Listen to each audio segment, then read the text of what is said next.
Today we are here at Econsultancy in London with me, Ashley Friedlein, CEO and founder of Econsultancy. Hi, Ashley. Good to meet you, Marco. Thank you so much because I wrote to Ashley. We didn't know before, and I just asked her, "Hey, Ashley, do you want to do an interview?"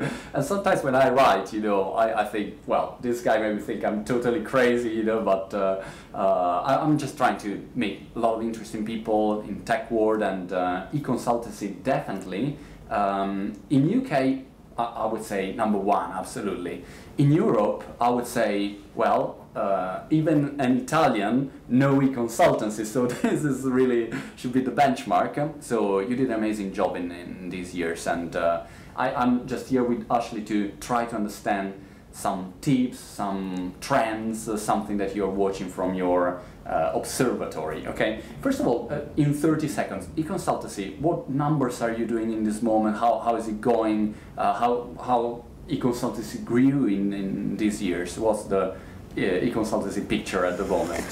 Well, I guess we're up to something like 210,000 registered users. We get about 25 to 30,000 unique users a day to our site. So okay. It's not big numbers from a consumer type point of view, Right. but within our niche, it's a reasonable amount. We have offices in New York, London, Singapore, and Sydney. So that's grown. We had an office in New York since 2009. Okay. But there's all sorts of interesting stuff happening in Asia, obviously, and Australia is very buoyant as well. So we're doing a lot there. We actually only have probably about just under 100 staff globally, with most of those in the UK.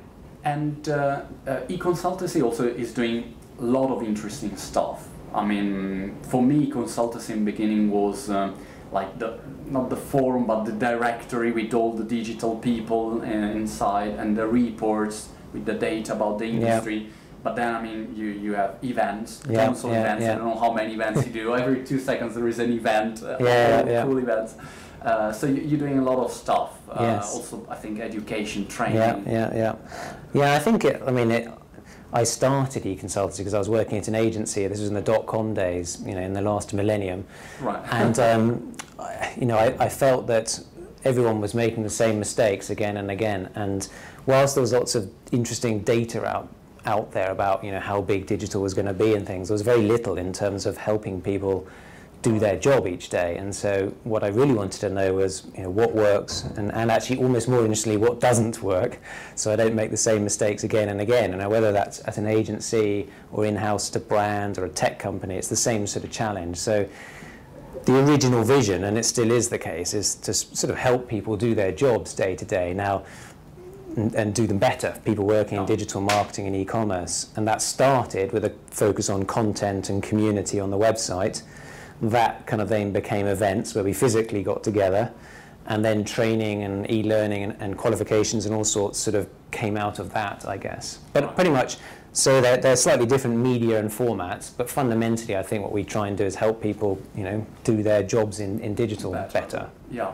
Let's go to the marketing topic, of course. That is very interesting. You recently wrote this Modern Marketing Manifesto, and I think also I watched the speech that you did about that in a recent event. And one thing first that was making me think a lot is that you said, okay, let's stop talking about digital marketing. Let's talk about marketing. Yeah. So this is, if you work in digital, you think, no, why? It's digital, it's our. But in the end, I think your point was very interesting. Can you elaborate on that? Because I think it's very interesting. Yes, I guess there've been a lot of talk within our events or in the industry generally about two big things. One was whether marketing was becoming more or less important, broadly speaking, as a function within businesses. And then also whether marketing as a function or a discipline has or had fundamentally changed because of digital, or whether actually it was the same thing and digital was just kind of part of it. And so there's all sorts of debate, different books, different people saying, it's a revolution, everything's different, you're going to die unless you do this digital stuff. And we're big champions of digital. That's what we kind of focus on. But we also appreciated that, you know, marketing and the broad sort of principles and foundations we didn't think had actually changed that much. There was a huge degree of the detail of the execution because of social media and all these new digital channels, and the consumer behavior and the dynamic going on meant that lots of the detail had changed. So I mean, I was also on the train and on the way in one morning, I thought, well, what happens if you were to reconstitute marketing from the ground up, start with a blank sheet of paper? What would it look like? You know, what would be the key elements in it? And the interesting thing was that, and there are 12 in the sort of the final version, but in the first version, digital was one of those elements. But actually, we took it out in the second version. We got lots of feedback from the industry and things, and we felt in the end that sort of digital becomes so part of everything, not just marketing, but all of business and society, that it becomes almost meaningless. Okay. And so actually it isn't, you know, it's everything and nothing, you see what I mean? So it's complex, but I suppose that the point is that digital is and it will remain, I think, a specialism in some areas. So you'll need digital specialists, but at the same time it will become part of just the way that we do business, and therefore you will actually see fewer people with digital in their job title, right, for example. And also mobile, probably. It was another concept that I thought, well, there is no mobile, there is a mistake, and then I thought, no, they're right, you know, because it's the same thing. I know, I kind of, no, mobile is, I'm trying to remember whether it's in the final version or actually I should check. Hang on a sec. You can presumably, no, I think we took it out, didn't we? I think in the end was... Yeah, no, yeah, we did. I think in the original draft we sort of thought, mobile, because everyone's talking about mobile and there's conferences about mobile and everyone's talking about responsive design or whatever it is. But in the end, that's just a sort of channel or a medium. And so at the moment, a bit like with digital, you have mobile teams. But really, in the end, yes, of course, you need specialists to do that, but is it not part of something else? Now, what it's part of is an interesting question. You could say, let's say it's part of marketing, but it's not. It's just a channel. It's just you know, where something like data or customer experience or strategy or you know, technology, various the other things that have ended up in the final draft are not channel specific. You know, they're not about online or offline, or in terms of online, they're not about mobile versus web versus, because we're going to have interactive paper, interactive kiosks, everything is going to be digital or interactive and or mobile to a degree, arguably. So so mobile, we thought in the end would become a bit pointless to have as its own thing. I would like to try to get some actionable tips for people watching our chat. Starting from your experience with Econsultancy, because I mean, I'm always thinking when someone has got a successful company, how did he get there? You know, because today is easy, but when you launched and you started, and I remember, I mean, I was there probably in the beginning when Econsultancy was starting to move the first steps. How did you move from a listing directory of people working digital to a company working 360 degrees in this world and be an important player in it? What, in your opinion, were the most important things, most important decisions that you took to arrive at this point, if you can share? Yeah, that's I think how to answer that without spending hours talking about it. I suppose the reality is, like most entrepreneurs, you typically start out with you see an opportunity and you can't help but kind of go after it, and it's not necessarily particularly well thought through, but you are passionate about it. And you know, passion is incredibly important, I think, if you're going to do your own business and stick at it, because it's hard work. There's a lot of perseverance, there's some luck, there's a whole load of things in that. And the reality was, again, I think with like a lot of entrepreneurs in the early days, we took whatever we could get, you know. So we would be doing, I don't know, I'd be doing paid speaking, I'd do anything I could sell to, you know, just to kind of grow the business, finance it through the next quarter or whatever it was. And so it was experimental, optimistic. You know, now if you look back in hindsight, you know, you could describe it as, you know, we pivoted a few times. I know pivot's quite a trendy word, but you know, and we were moved in a very agile way. But you know, to a degree, you're kind of slightly making it up as you go along. You take any opportunity you can get, but you go through certain stages, I suppose, where and it depends a bit on your business model. So ours was, you know, had some angel funding and no funding after that. It was all organically developed off our own profits and things. Now that's a slightly different approach, so bootstrapped, you know, and then just turned into a kind of normal business, and we're still not a big business. If you're doing a tech startup, for example, I think there's a stronger argument that you need to go bigger quicker, and depending on what you want to do, but depending on if you've got, we didn't have an exit strategy in mind, but if you did, in some of these spaces, I think you have to go big and quick, and that's a very different approach.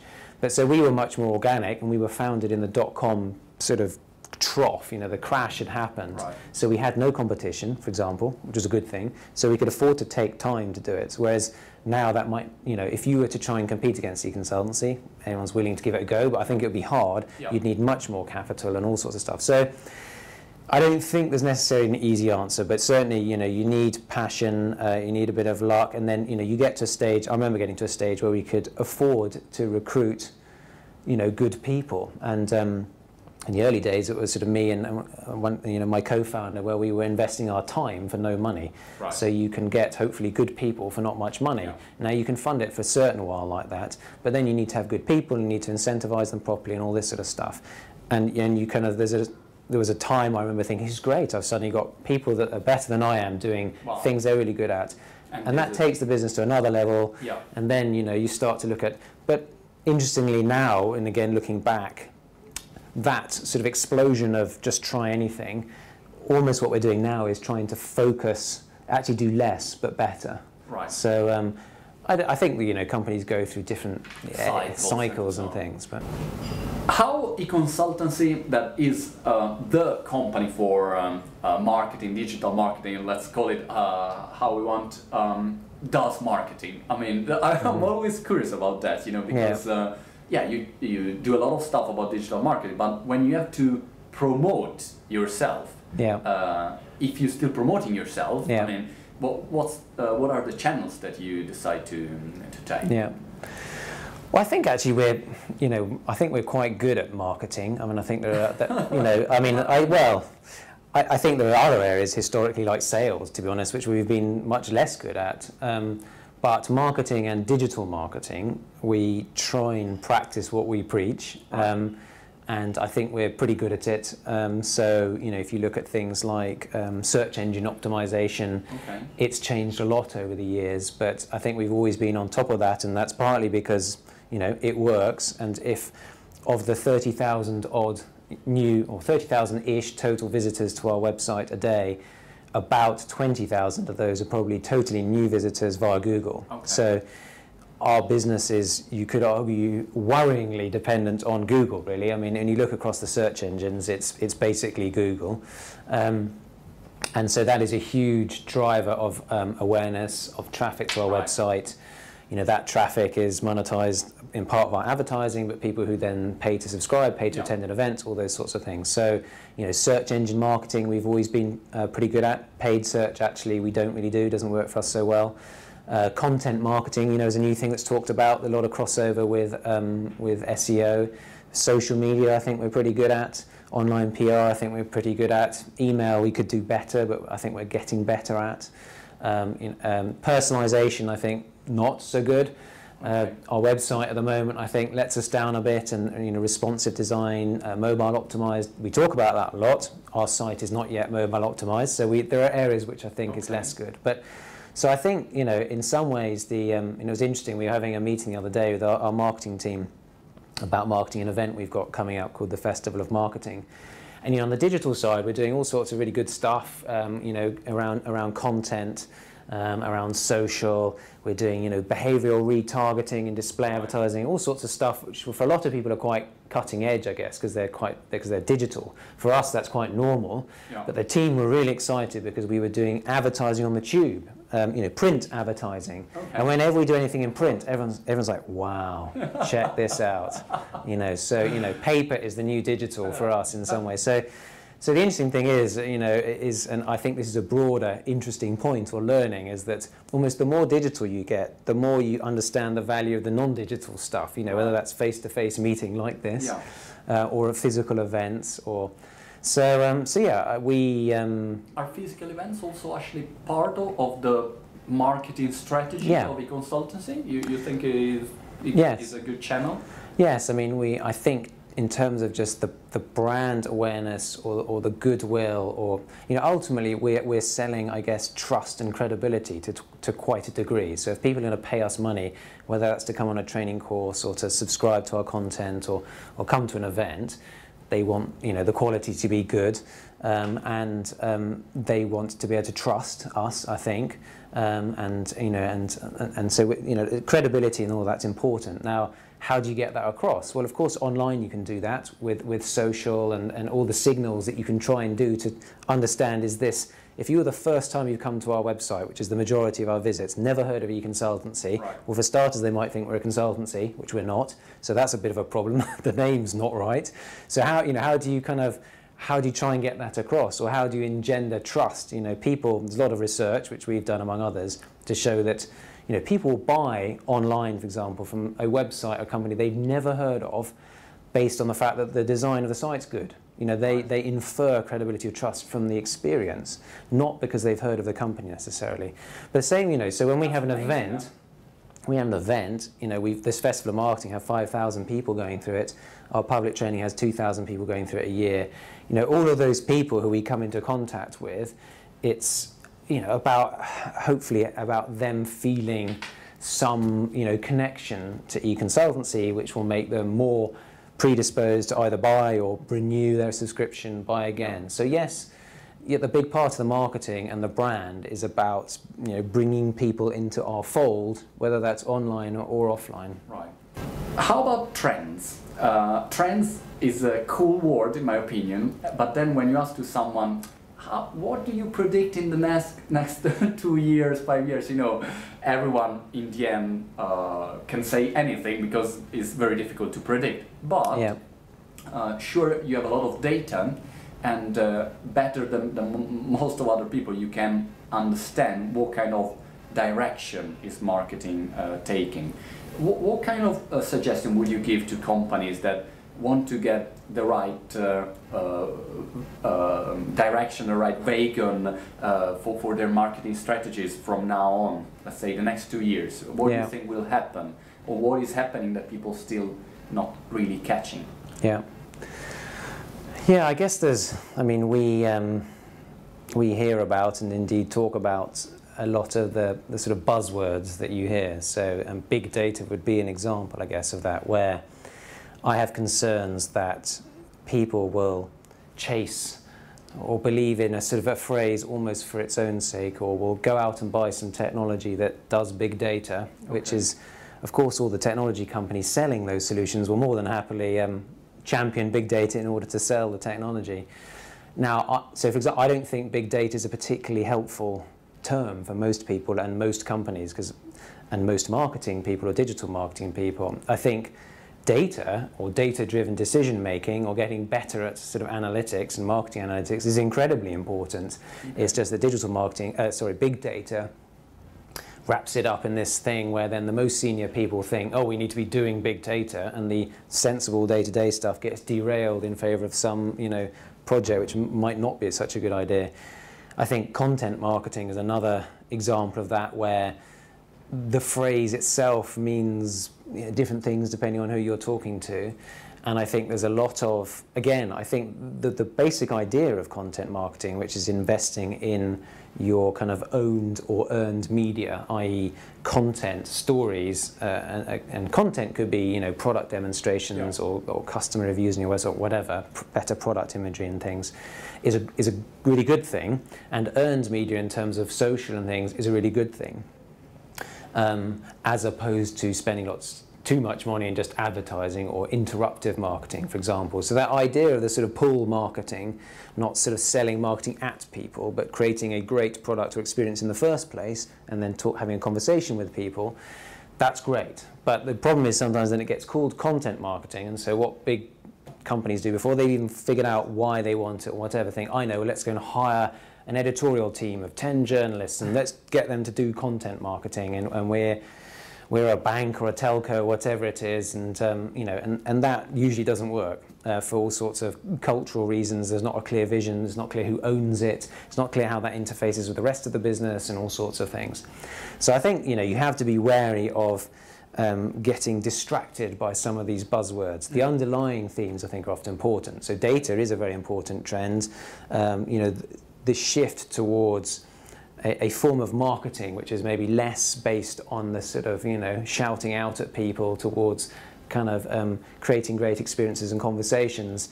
The more openness, the sort of the transparency, I think, is an important one. I think probably, you know, the biggest single one, I think, which is important, is you can sort of wrap up under customer experience, which is one of the you know, elements of the manifesto. You know, as is data, as is content, actually. And you know, if you're going to spend your money, I've always said that, and I mean, I think this should be fairly obvious, but what the internet does is make everything much more transparent. You know, you can deal globally and internationally. Because of social media, it's very hard to cover stuff up anymore. So, you know, it used to be maybe in the days you could control the channels and there were only a certain number of TV stations, whatever it was. You could have a mediocre product and service, do good marketing and do well. I just don't think that's possible anymore. So what we need to be doing as marketing people, I think, is focusing on just really great customer experiences. Now, that could be the design of the website. It could be having a decent you know, mobile web app. It could be the online customer service we do. But the point is people talk about it, and therefore, and you need to know what's your story. Why should anyone care about you? And so if you've got that, then, you know, your conversion rates go up, your search rankings improve because people link to you and talk about you. You know, your email gets better open rates and response rate. All the things we talk about just work better because fundamentally you're delivering something that is good. People is engaged. Yeah. Do you think, Ashley, that I give an example. Imagine all the CVs that you receive. Okay, every time I receive a CV via email, most of the time I don't even open it, and I always think, gosh, if someone today would send me a letter, maybe, I don't know, a cake, with the letter inside and a CV, and say, hey, here is a cake for you, which is always good, and here is my CV, written by his own hands, I would say, wow, a letter, you know, a paper. Do you think that the most we'll get digital and the most offline strategies will work better, or we'll just find a moment that is a balance between all these strategies? What do you think? Yeah, I think you're right that there is a certain, with this sort of digital messaging overload, that we have to have certain filters in place to deal with that. And I mean, actually, in some areas like spam, email spam, for me at least, I mean, I use Gmail, but is much less of a problem than it was. I mean, actually, Google's got pretty good at filtering out. So some of those problems are being addressed by technology. In a lot of cases, though, you know, the email, you know, the fact, you know, you emailed me to sort of set this up. Now, there are some things which, I don't know, I get 400 emails a day, or a lot anyway, and it's actually then about the copywriting. It's just the tone, the transparency, the way it's written, the honesty. It just comes across in the copy. And so, again, that's not something new. That's just about being personal, relevant, you know, writing well, all sorts of things, showing the right level of research you've done. And so that's about relevancy. It's about personalization. Now, that's very important in digital, and actually digital is uniquely placed, arguably, to do digital because you can do it at scale using technology. However, most of us don't do it very well, actually. So, but personalization is not fundamentally, it's not just a digital thing. It's always been the case that a personalized approach, a good salesperson will listen and all those things. So that's, you know, that is important. But you're right, you know, is it stuff I get in the post? it's sometimes, you know, it's a check or an invitation usually, so it's worth opening. So, and also you kind of know they've spent more money on this, and if it's a handwritten thing, you then do pay more attention. Right. So you're right. I mean, I think that again, it's sort of, whilst we are great evangelists of digital, actually we're sort of, it's not, and has never only ever been about digital. That's a fast and exciting growth area, but it's about the whole thing. And actually, as everyone charges this way, you know, maybe you want to be thinking that way, because that's the way that everyone is delighted and surprised, and you know. So last question, Ashley. If you would start today, you were living on the moon, okay, with the new. When is Richard Branson launching his new space? Virgin Galactic. So you go on the space, Richard Branson, whatever, and you come back after 1 year, and then you start again from zero with all the knowledge that you have. Yeah. What would you start? I mean, which kind of business would you start, and which kind of approach? Just curious, you know. If you would do exactly the same again, or maybe you would start with a different approach or something else. Yeah. Well, I still love, you know, the internet and digital, because I love learning. I'm just sort of curious about stuff, and it's clearly a growth area, so it's not a bad place to be from a business model or economic point of view. So that's where my sort of passion is. It's you know, there's 3D printings coming along, you know, all these sort of cloud-based stuff, Internet of Things. It's sort of mind-blowingly, and it's global. You can connect anyone in the world. All the things that always interested me about the internet are still really exciting. So I'd still want to do something in the internet. I think there's talking, you know, that point about customer experience and creating something that is a sort of beautiful digital experience, you know, real craft in terms of design, coding, all those things. I'd love to do that, and you know, that's actually, I think, the best form of marketing, as I've said. And you know, you look at things like, I don't know, Airbnb. It's doing incredibly well, not from spending money on advertising, but from, I mean, having a very interesting and disruptive business model. But you know, the experience is amazing, not just online, but the offline bit. And if you're renting out your place, they phone you up, they send the photographer around, all sorts of stuff. They just really thought through the experience, and they really feel like they care. Halo is another one, a taxi hailing app in London. There've been all sorts of ones like that before, have never worked because they didn't take off because they didn't work. Right. You know, they were just rubbish. So it's the same business model. It's not anything new, actually. But you know, so it's about getting all those bits right, and this is why, you know, Google focus on that relentlessly. So do Amazon, Facebook probably as well. You know, Twitter. They focus on the customer first, and so, you know, what I would do, internet, product focused.